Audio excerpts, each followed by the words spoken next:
अहम खबर दें आपको, उमरकोट में इंटर के इम्तिहानात मजाक बन गए हैं। वजीर तालीम सिंध सैयद सरदार शाह के आबाई गांव में सरेआम नकल जारी है। 11वीं जमात का फिजिक्स का पर्चा भी आउट हो गया है। तफसीलात जान लेते हैं बोल न्यूज़ के नुमाइंदे दिलीप कुमार से। दिलीप कुमार, बताइएगा।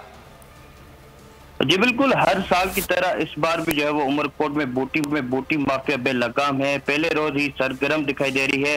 मुख्तलिफ सेंटरों के बाहर और अंदर जो है वो प्राइवेट कॉलेजेस के एजेंट जो बैठे हुए हैं, जो कि बच्चों को कापियां कराने में मसरूफ अमल दिखाई दे रहे हैं।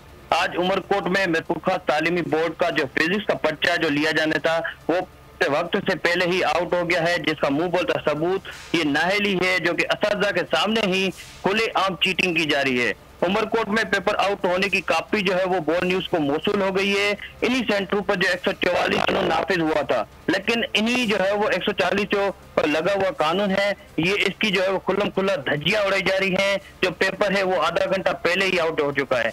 जबकि ये याद रहे कि ये हल्का जो है वो आबाई गांव है सैयद सरदार शाह का, जो कि जो है वो कुछ ही रोज पहले इनको जो है वो तालीम के वजीर जो है वो सरेआम नकल जारी है। बहुत शुक्रिया दिलीप कुमार, आपने इस हवाले से आगाह किया।